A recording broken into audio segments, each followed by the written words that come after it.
Hey everybody, this is Rydo and we're back with another live stream of Hearthstone. Today is Friday, June 29th.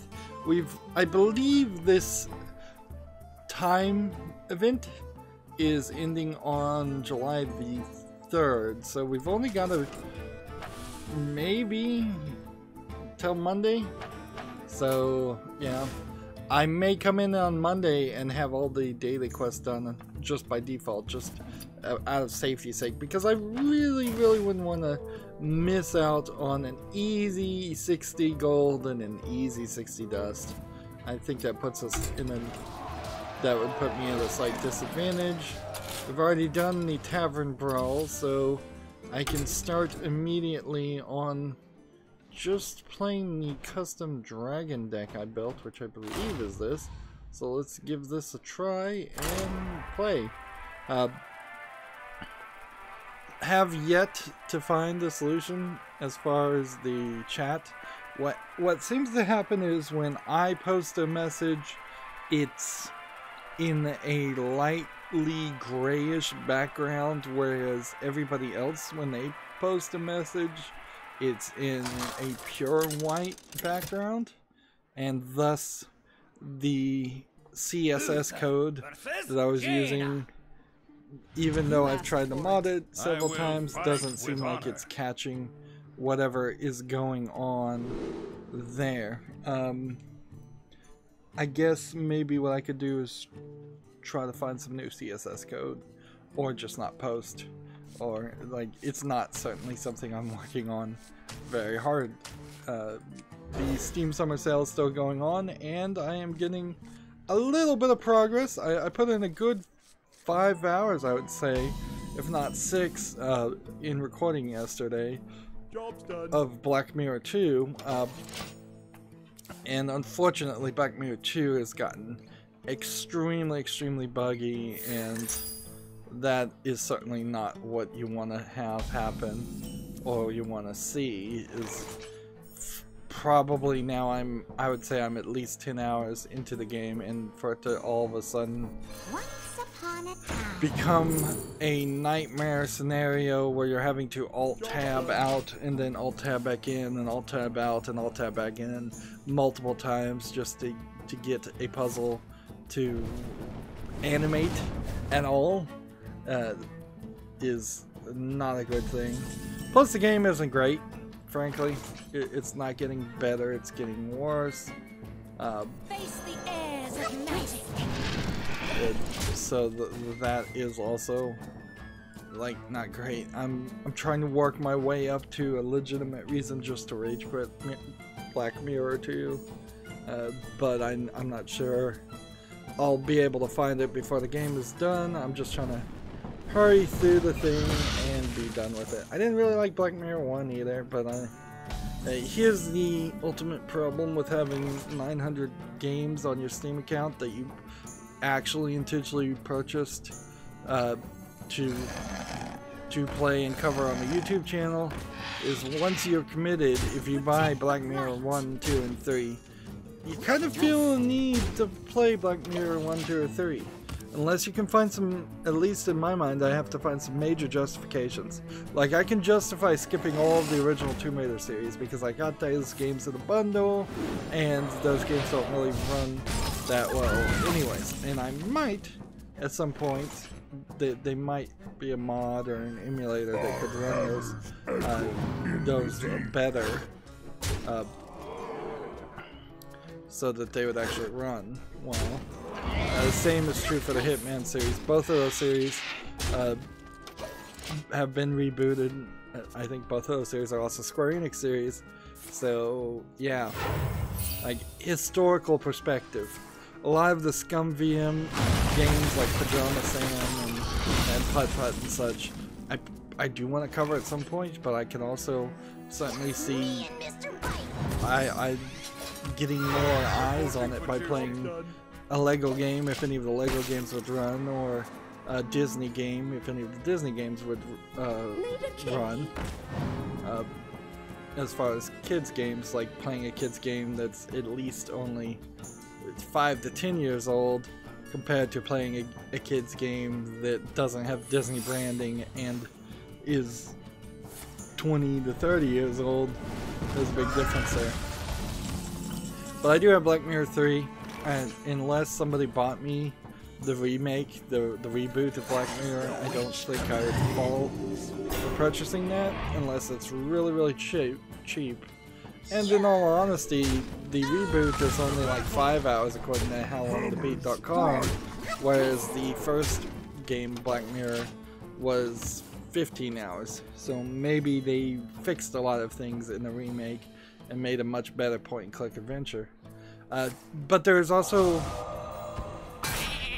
definite growing fear of THQ Nordic and the fact that they've in the past released such bad quality games. Black Mirror is unacceptably bad quality. It's not a game I think anybody should buy or play, and that increases the fear that Darksiders 3 might be a less than quality game. And that, I suppose, is mostly going to come down to Gunfire Games, whether they do a good job making the game on top of THQ publishing / maybe funding it. So we'll have to wait and see until it's actually out, of course, but I would like to be a little more hyped on Darksiders 3 than I actually am. But then again, I might just be playing some of the worst THQ Nordic games to ever been released, and there might be a lot better ones out there.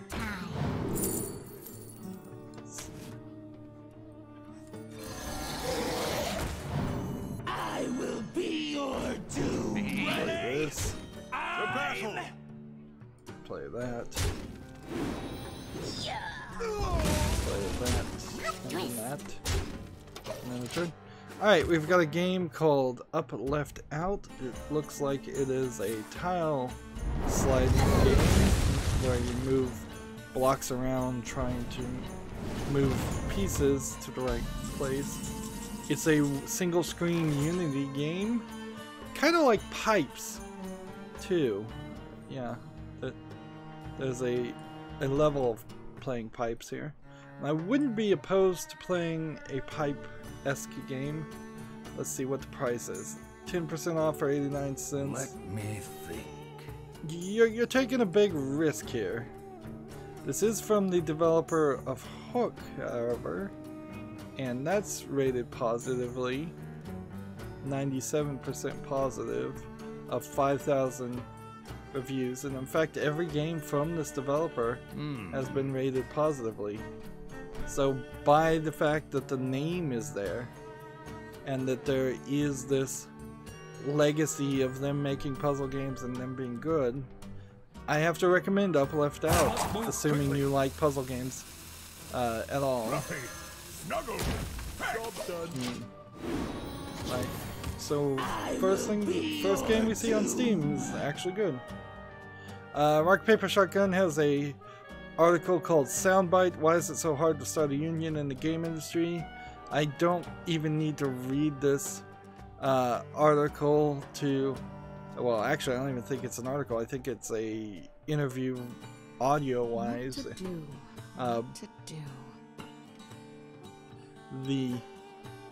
The thing is, the industry and the corporations are against unions, like all industries and corporations are against unions, and they do everything in their power, legal or otherwise, to squash unions.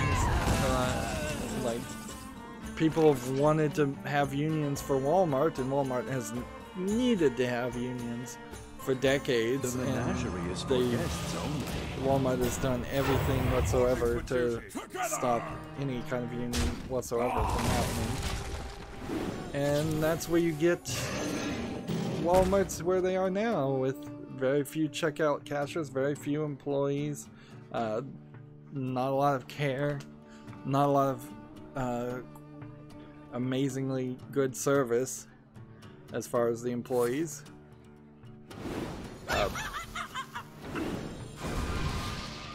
And certainly the larger aspect of a significant number of people in the United States having a job that is in some way related to Walmart or tied to Walmart and getting paid a lot less than they probably should be. And that's why we have the growing lower class. There is no middle class in the United States. That was always a lie. But you have the richest 0.01% of people in the United States owning 95% of the profit. Don't fact check me on any of those numbers, but that's pretty much it. Let's see, moving on though, because that's more of a economics argument than a video game argument. I wouldn't say it's particularly a political argument. That's another way in which people shut down attempts to improve the economics in the United States, as they say economic arguments are political arguments. And while the argument can be made that that's slightly true, it's kind of pointless thing to say. It's just trying to shut down an argument, a conversation. Moving on, Gamasutra has an article. Steam Direct sees 180 games releases per week, over twice as many as Greenlight did. Well, if that is exactly accurate, which, okay, let's say it is, then Steam Direct is, in my opinion, a huge success, because there has been considerable smaller amounts of problematic, cheap, trash games on Steam that for people to write articles about and complain about. We've had, let's see, the active shooter game, which never really came out, and it's very important to always point that out. It never was actually released on Steam. It was stopped before its release date happened. Let's play a little bit of Murloc Paladin. And then what? Agony, Lust for Darkness, those aren't really causing controversies. They're what you expected, or what they were selling. There's a bunch of Putin and Russian troll and troll games, certainly, still. But nobody's seeing them. Discovery 2.0 is working. Is there some arbitrary reason why we need to have only 90 games released per week? Maybe? Like, I have argued that every publisher should probably be limited to only one game per month, and that would reduce the amount of fake and extremely low effort games released. But it kind of doesn't matter. When you look at it from an opposite perspective, from an anti-censorship perspective, what this article really is saying is that back when Steam Greenlight happened, they were censoring and blocking 90 games a week. And when you look at it from that perspective, that doesn't sound good at all. That sounds awful, that there were 90 games that the entire world was not allowed to see on Steam and make their own decision about whether they want to buy it or not, just because Valve was the decider. Out of my jungle. So yes, despite the fact that there's still many articles, particularly coming from PC Gamer, and I imagine several other publishers that I don't follow, still trying to push Steam to be the voice of censorship, I am very, very happy with this. I'd like to encourage everybody to maybe tweet out Valve and say we like your no censorship stance and we want you to stick to it regardless of how many articles come out, and give some encouragement there, because I don't want them to backslide or swing in the other direction, but I kind of have a little bit of faith that they wouldn't.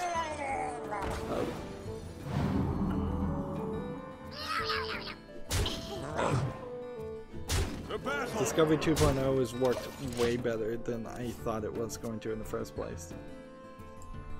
Moving on though, we've got a game on Steam called Tap and Clack. It's a physics puzzle with 80 levels and a game editor. We've seen too many physics puzzle game. This looks like it's a mouse game, a mobile game that's been converted to PC. Has a slightly interesting idea in which the characters that you can manipulate start off as squares and then they you can click on them to switch them into balls. So balls roll whereas squares are heavy and stay in the same position. Your magic shall not save you. Like,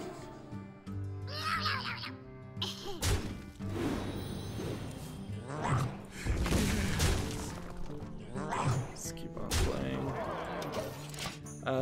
It doesn't look awful. It's 40% off for 59 cents. It has 11 achievements. It doesn't seem like it's a Steam achievement type game. I'm feeling generous this Friday, so I'm gonna say Tap and Clap has enough to it to justify keeping an eye on it. This this developer has made some other games. They look like they were some low effort games though. Mad Muzzles, Apocalypse Zombie Rays, Bitcoin Mania, Endless Fun, The Battle for Peanuts, Arctic Cave, Labyrinth of Io. Like, but I'm feeling generous, and none of their games have been rated negatively. One of them is 71% positive. Mad Muzzles is. What is this game, by the way? It's like a match 3 cat game. Like, cat themed match 3 game. So yeah, I'll keep an eye out for Tap and Clack. I'll probably never get it, or decide it's not worth it.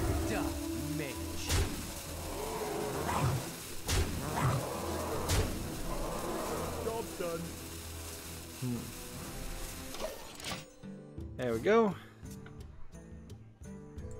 I did want to point out that on the latest co-optional podcast, now that Total Biscuit has passed away and is no longer part of that, his wife, who in 2 streams, this is my introduction to I believe her name's Jenna Bain. Like, in 2 streams she says she's agoraphobic, she says she's had ADHD, she says she's got basically no income, and she's asking people for Patreon. I'm not going to cry e-begging, but I am learning a lot about her. It seems like maybe Total Biscuit was the only income bringer. Not that I dislike her. I haven't heard her say anything yet that has formed any opinion on her whatsoever, frankly. But if I'm sticking with Brooke, who I believe is the girl, and Jesse Cox, who I particularly kind of don't like, I'm not sure any of them are adding too much substantive to the video game conversation, just as fans or otherwise. And in one of the ways, the Co-optional Podcast is now adding even less. It was, for me, one of the reasons why I was watching the Co-optional Podcast is because at the end, they were looking at one time they were looking at every game that was scheduled to release for the next week on Steam. They've eventually turned that back to every game that they were interested in talking about that was scheduled for release. And Jenna Bain, at the beginning of this Co-optional Podcast this week, just they just, without even asking anybody else, she said, we're not doing that anymore. We're just going to eliminate that whole section, and if you want to talk about games that are upcoming, that's fine, but that's just going to be part of the regular conversation section of the stream.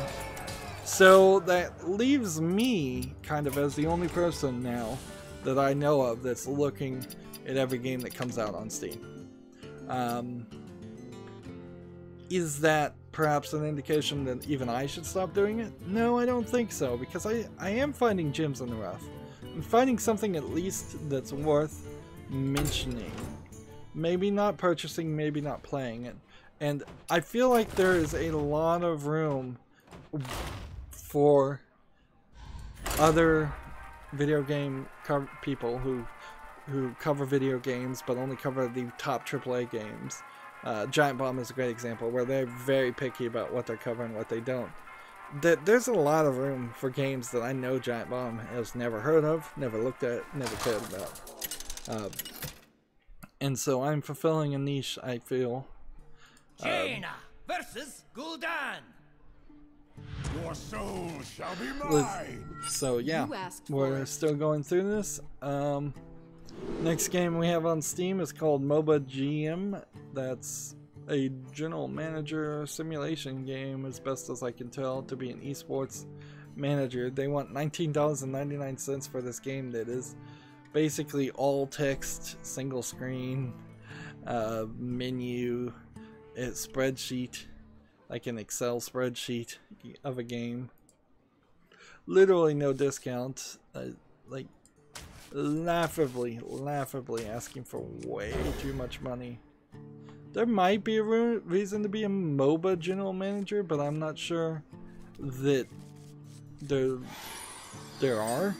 Like, it almost is as if, like, you could make a MOBA fantasy league where you're drafting MOBA players, and I imagine that would be more interesting to people than just being a general manager to a bunch of, one assumes, fake named esports players. And being a manager in any job is, it gets right back to you're doing a job in a game, and that's just not what I want in my life. I don't know why anybody would want to do a job. I guess the Germans with their farming simulators like to do that too, but it doesn't make sense to me. We got a game on Steam called 999. It's a puzzle platformer. It's very monocolor, although it goes into different colors. It's low effort polygons. Looks like a lot of spikes and saw blades, and one of these games that's trying to be something like Super Meat Boy or any of those mini games of that style. I don't have enough mana. Let's do this.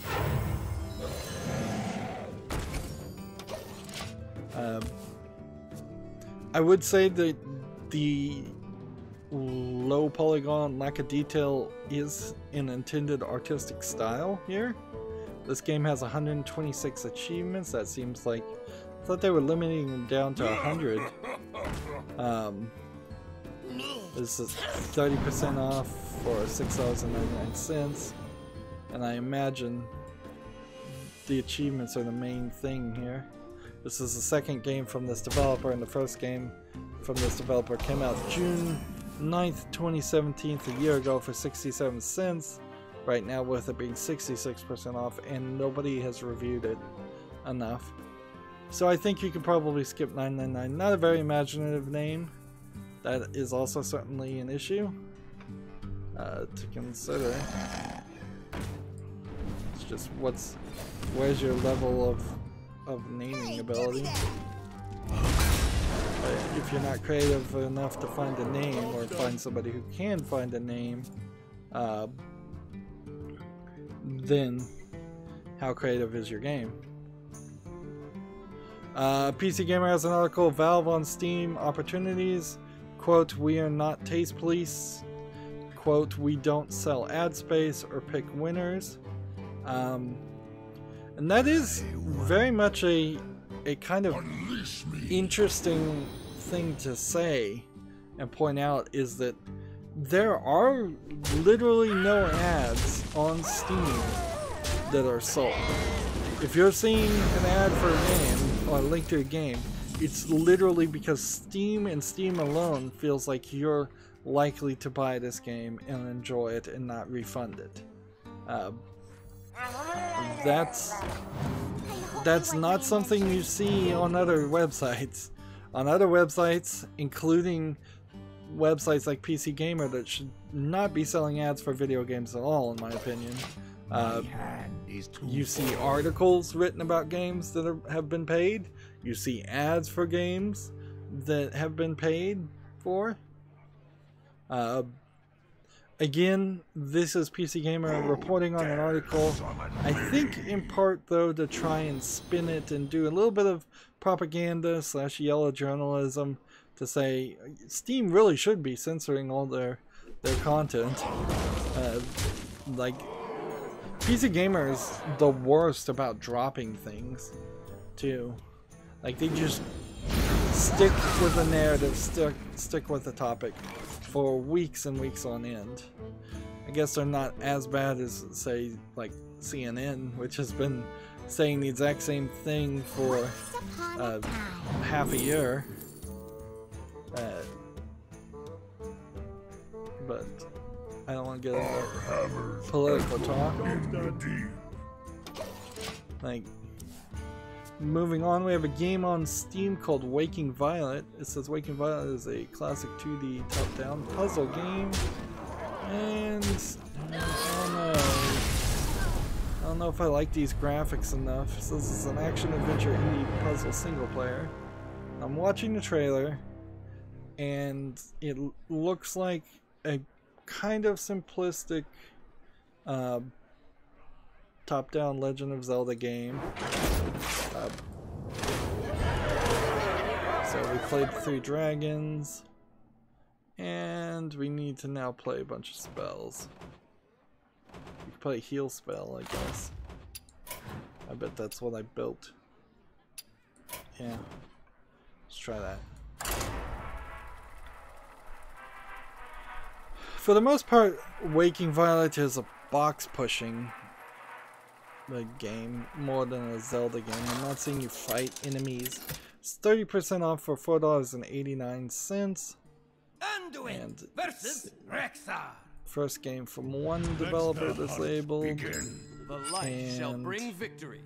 Like the 4th game from somebody else. And that doesn't really say anything either. While the thumbnail for Waking Violet is slightly interesting, the actual game does not look good enough to justify the price by far. It's asking for $4.90. It should be 90 cents. It should be $4 cheaper just to start. I don't know how much news I'm really gonna have. This again might be a stream in which I don't do too much, then I take a break, and then I don't do anything for the rest of the day, because that's what happens every time. Like, so many times I've said maybe I'll start recording something, but very rarely have I actually been able to do that. Like, sometimes, on rare occasions, I'll stop streaming somewhere around 7 or 8 at night, and then around 2 or 3 in the morning I'll start recording 1 or 2 recordings before I go to sleep. And then typically I'll go to sleep.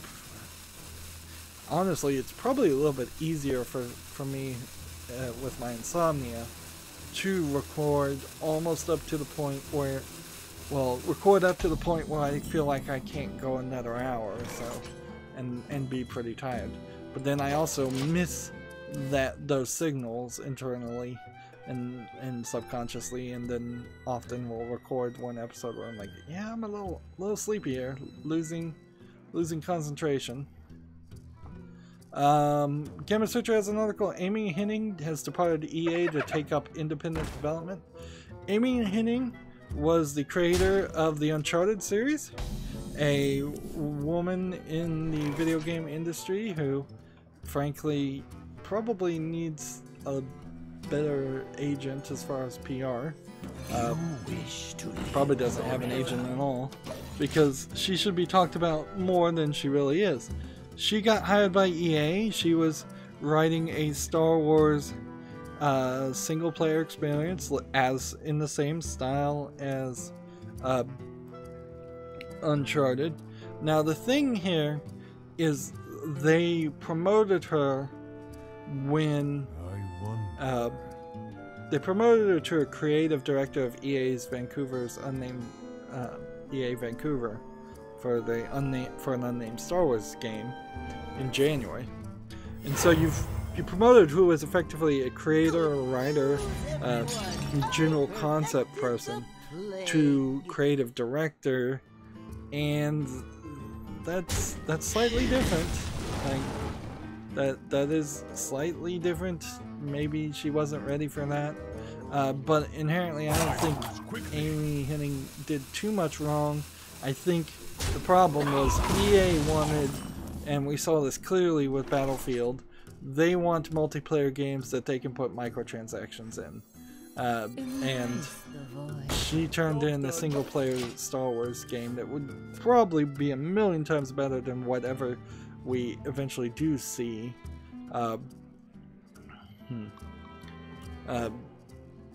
They just don't want single player experiences. And I think the biggest mistake I could say Amy Hennig did is accepting the position to work with EA in the first place. Unexpected. And I think it's pretty obvious, even she knows that now, that she left the company and has started her own thing. So now the question, all the stress is on her shoulders as far as what her new company comes out with and does. And she wasn't inherently wrong, I think, to get away from the Uncharted series too. That series has gone on as long as it probably could. Let's play this. Feel my pain. Attack this. Job's done.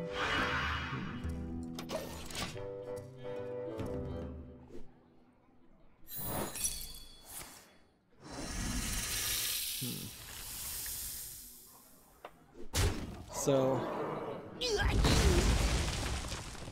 the quote here is, I hope to bring some people on board. I would love to have a little company of about 6 to 8 people, 15 at most, and do some more projects, do some VR stuff. I'm consulting with VR companies and doing a ton of research because I haven't played with a lot to immerse myself in it.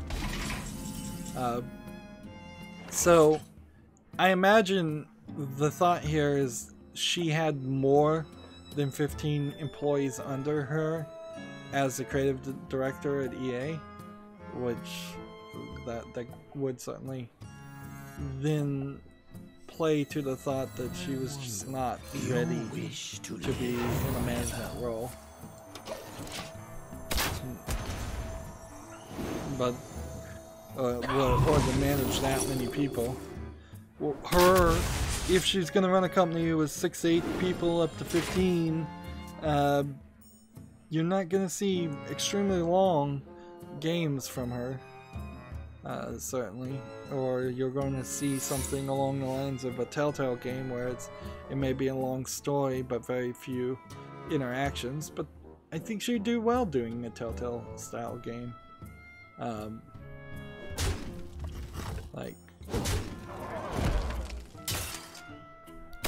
Like she was working with Visceral Games and then moved to EA Vancouver when Visceral shut down last year. So a lot of this is EA. Almost all of this is EA screwing her around and not treating her Awaken my children. decently, which I imagine EA screws around and treats all their employees pretty bad. Moving on, PC Gamer has an article, The Making of Bioshock's Twisted Green Belt Arcadia. Inside development of one of Bioshock's most complicated levels.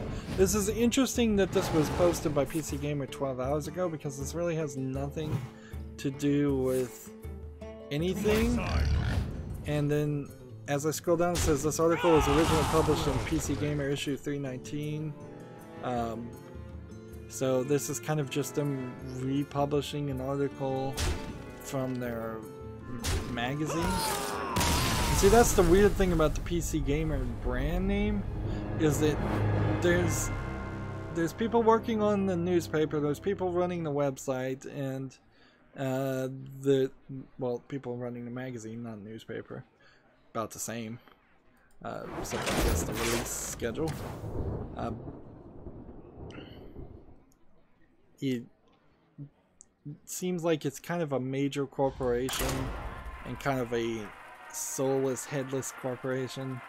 Depending on what you approach PC Gamer from, you get a slightly different presentation. There really is no reason to read this article right now. It has kind of nothing to do with anything. Maybe if you're going to be a game designer, it might make sense if you want to do that. But it's not news. It's an investigation piece at best. It's informative but not news because it doesn't have the new part of news in it. Moving on, we have a game called The Pirates of Sector 7. Immediately, it's a space game with maybe slightly better than the MS Paint graphics. Doesn't look really good. Probably is a pretty easy type of game to asset flip or just put very little effort into it. Yeah, I just don't see anything here. It's 25% off for $7.49, and it's the only game from this developer, and in just its dark, bland, brownish hues of animation in the background, I'm not seeing anything that attracts me whatsoever. Let's end the turn there. Next game we have on Steam is called Sudoku Original. Interesting idea to call it original since there's been so many other Sudoku games on Steam. This looks like it's a mobile port. It's at the very least a single screen Unity game, and it seems like it's just doing regular old Sudoku. So I don't see a reason why you would want that game over any other. I will point out this developer does have positively rated games, several, about 6, I'd say. So there's something to be said there, like Merlin vs. Zombies, Dice Tower Defense, The Sapper, Royal Battleships, Make a Word. All very simplistic sounding games, kind of low effort names at the very least, but they're all rated positively, so I almost feel like that's vote manipulation. One second, I have to cough.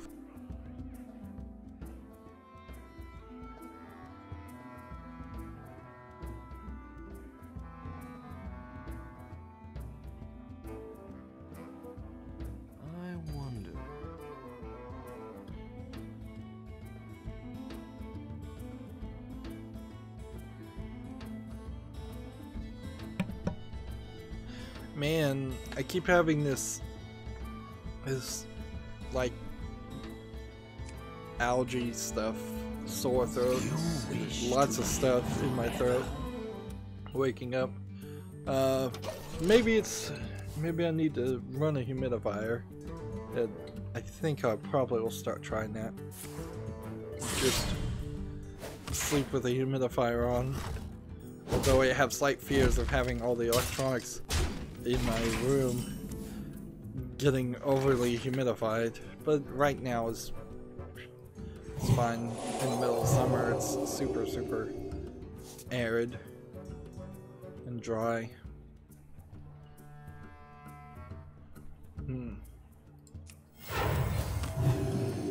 Your soul. Yeah, I can't really recommend the Sudoku game. 65 Steam achievements, which indicates to me there's only 65 puzzles. 75% off for 49 cents. The price is right, so I guess if you've done every other Sudoku game, that's fine. But I've already found a better Sudoku that does a little bit different things instead of just the main Sudoku, so there's more variety there. And then the argument certainly can be made that a game like Sudoku should be played on a mobile platform and not on PC. Like, that's seems like it's the wrong place to have a game Your soul. like Sudoku, when you're tied to a computer. I guess though there are people like working in offices that can get away with playing. This guy's Maybe they can get away with playing the Sudoku while they're working. ScumVM once again has announced that the Mist Masterpiece Edition, Riven, and Mist 3 are powered by their software, both ScumVM for Mist Masterpiece and Riven, and Residual VM for Mist 3. Why they're re-announcing it like so many times, I don't know. Maybe they're asking people to run the games and submit bugs, because they do mention a bug tracker in this article, but that's kind of it. And it seems like they're just kind of promoting in some weird cross promotion. It's not even really cross promotion, because Cyan is certainly not mentioning that fact, which that might be inherently why ScumVM keeps announcing it, is because they're feeling like they're not getting mentioned as the virtual machine engine that's being used to run your old games. But also, I can see why Cyan wouldn't want to say, oh yes, our first 3 games that we're re-releasing are going to just be run by the software that you can download for free, and if you had the original copies of these 3 games already, you really have no reason to buy the remake. The question comes down to, now, since we know they're really not doing any work on Mist 1, 2, and 3, are they doing anything on 4, 5, and was there 6? Like, or is this just it? I wouldn't be surprised if this is just it, and what you get is what you're gonna get. Always.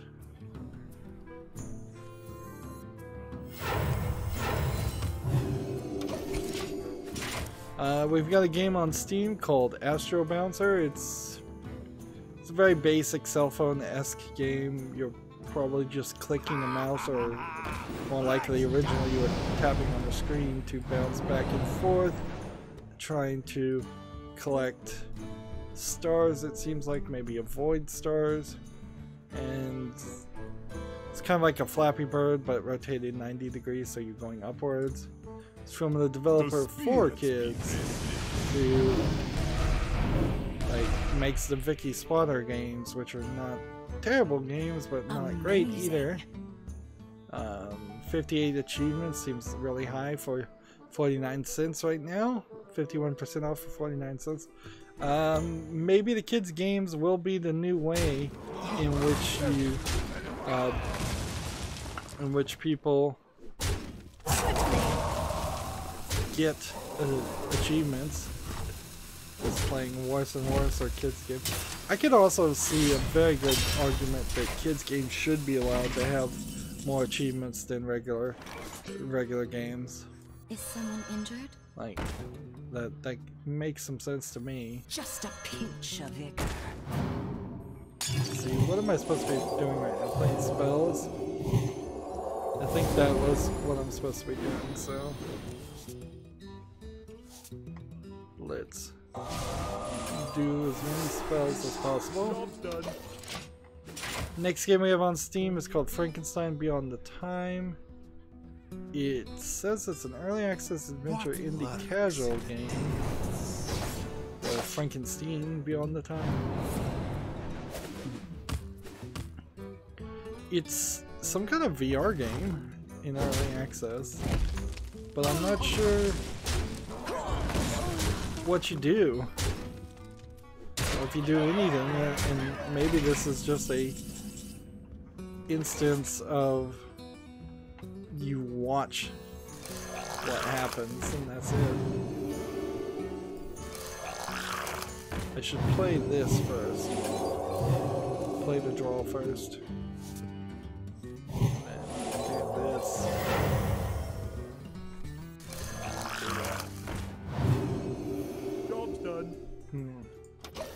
seeing pictures of what look more like Big Daddies than Frankenstein monsters. At best I can tell, this is a game where you just walk around and pick up things and look at things, and maybe you'll activate a few door switches. Maybe that's, at best, that's what I think you could do. Frankenstein Beyond the Time is $15.99 for VR, and there's no discount, and it's the first game for this developer. And even though it actually looks rather pretty, I still am left with the thought that you might be seeing just a small area. Well, the trailer seems like you're seeing an entire mansion and being chased theoretically by a creeping monster, Frankenstein, steampunk, mechanical monster of some sort.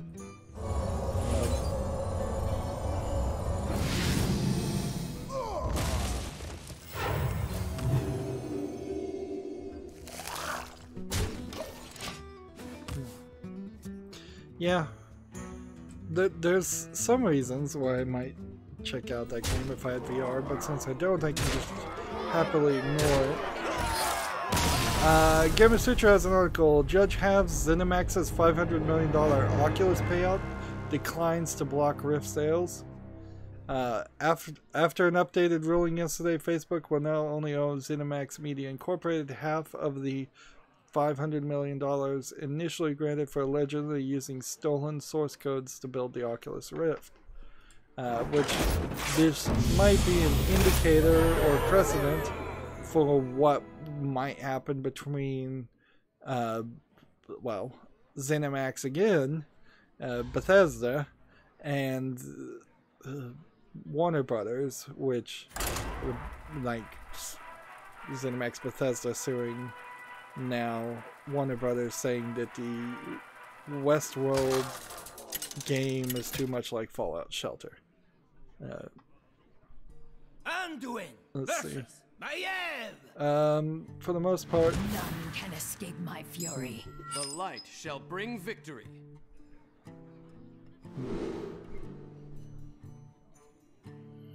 let's see.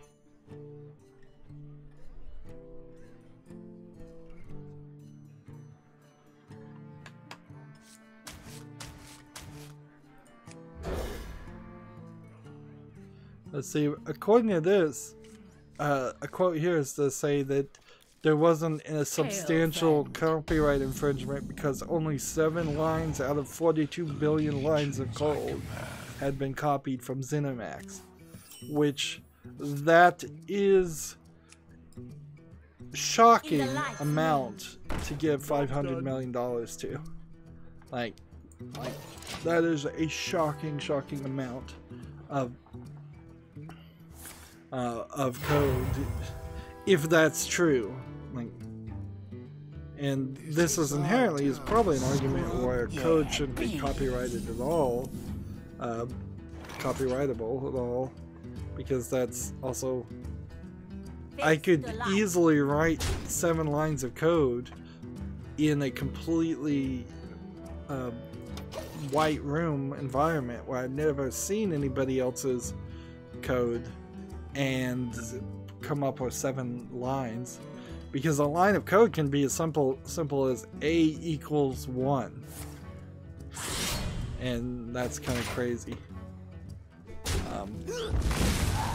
So I imagine that the courts definitely don't understand code, and the Senate and the laws don't understand code, and how simplistic a sentence could be. It's the equivalent of saying you own the copyright for a sentence like "there is a tree," and nobody else can ever write in any other book the sentence "there is a tree." Although I guess that's probably not a sentence that would get used that much.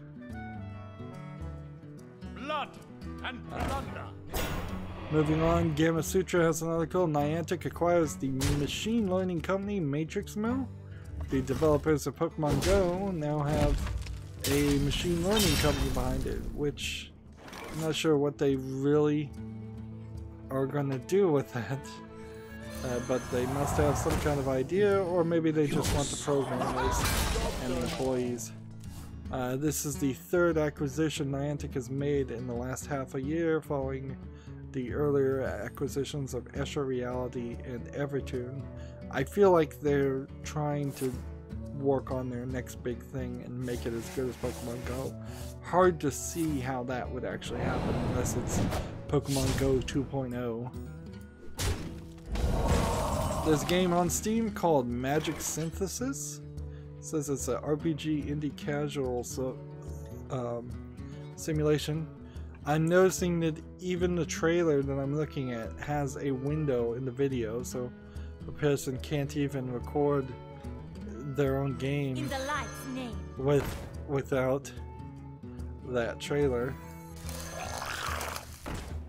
That not trailer, but title bar.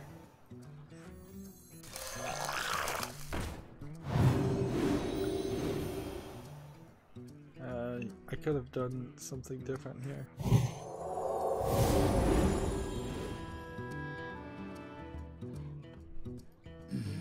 Your soul.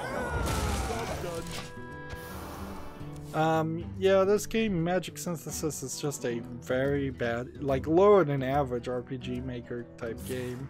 33% off for $7.36 cents. It's like a bad game. Second game from this developer. First game came out in, I believe, 2016 or maybe May 26, 2018. Either way, nobody's reviewed that one either. I feel like maybe that should be the limiting factor too. Like, is that a fair thing to do, to say, alright, you're because your thing has, your previous game that you published on Steam has not even been reviewed by 10 people, we're not going to let you put out your next game. I mean, that's probably not a fair way to do it, frankly, but it certainly might be some kind of limiting factor. You could say, Well we're going to played. look at your next game before we approve it. I concede.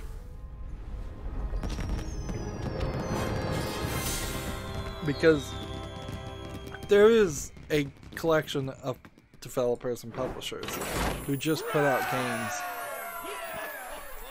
Even if it's spaced out by several months, they put them out and they never get seen. Although that would be some pretty circular logic too, because the reason the games aren't getting seen is because they're low quality, and Discovery 2.0 is determining them to be low quality and thus not really promoting them to people. And thus, because they're not getting promoted, if there was a limiting factor to publish your next game, that would be some circular, that'd be YouTube logic basically. That's what YouTube, I guess, does, is they determine people's videos, let's say mine for example, to be low quality, so they don't promote your videos, mostly because you have no subscribers. And because they don't promote your videos to new people, you don't get new subscribers. And then they start limiting other things like monetization and subscriptions and intertying merchandise and such. So yeah, after thinking about it for half a second, it actually would be a horrible system. So bring on the developers and the publishers who want to publish a game every couple of months. And the time factor makes more sense. Like, if I was limited to 5 uploads or 5 videos being published a day on YouTube, I could work within that. I think most people could work within that easily. If I was limited to 1 per day, that would kind of suck. Excuse me.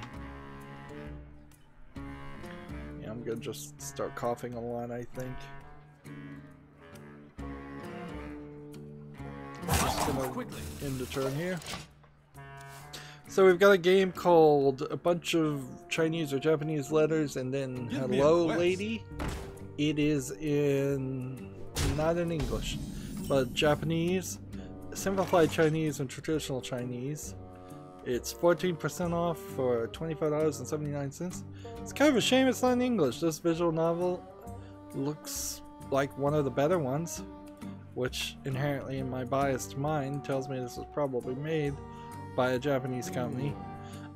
Typically, if it was a Chinese product, they wouldn't bother to translate it to Japanese. That path only goes really one way.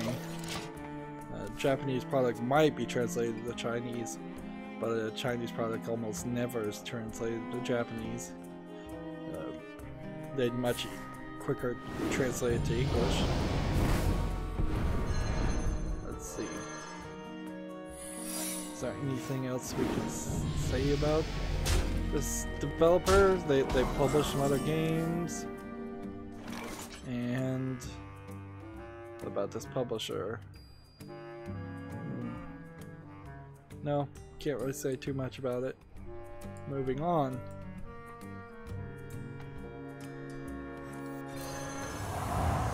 Job's done. And return. I probably should have waited because this guy's gonna just kill me now.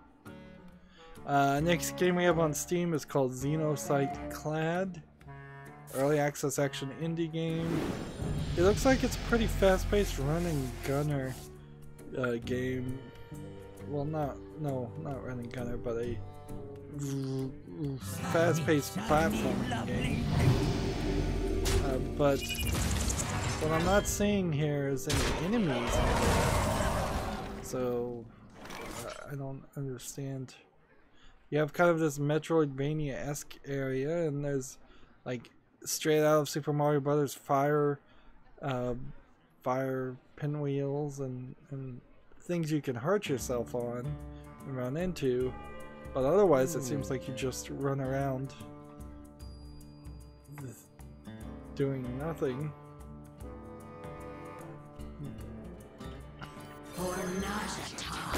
Job's done.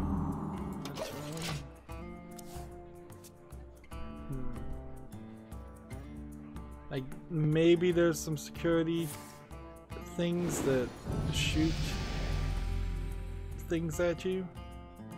Xenocyte XENOCITE Clad is 30% off at $10.49.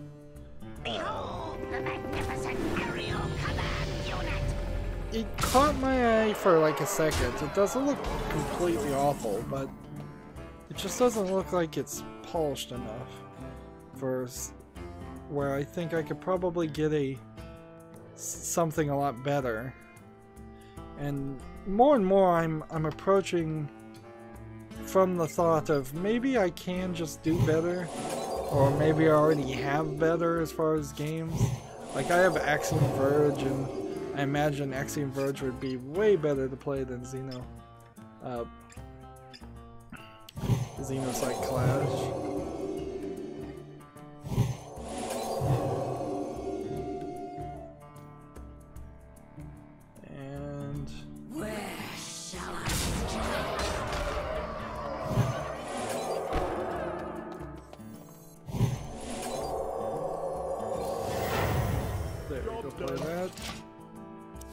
So let's close that.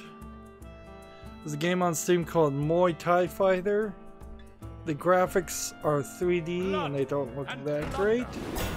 I feel like the problem here of trying to make a Muay Thai fighting game, any kind of fighting game, is you've got to commit to a high level of realism in your graphics, a high level of quality in your graphics because of that, and a high level of accuracy in how moves work and interact.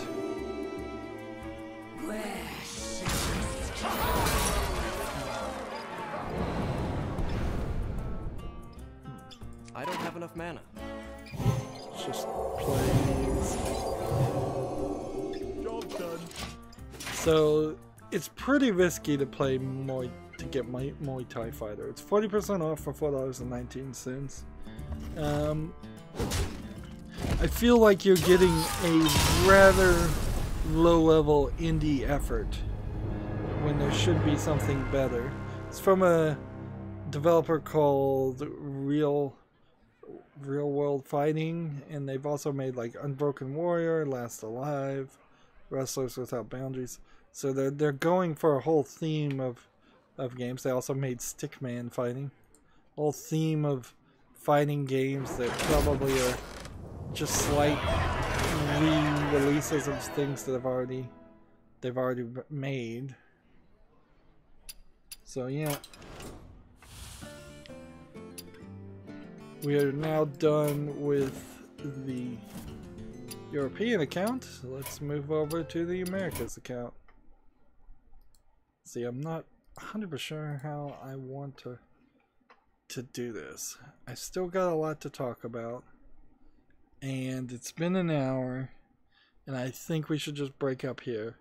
Give me a second to try to cough my lungs out while I'm muted, and then we'll do another recording, and then that'll be the end of it. Complete that quest before the timeline becomes unstable. I like that they're telling you to complete the quest, but I also feel like they aren't giving you that specific date that I would like.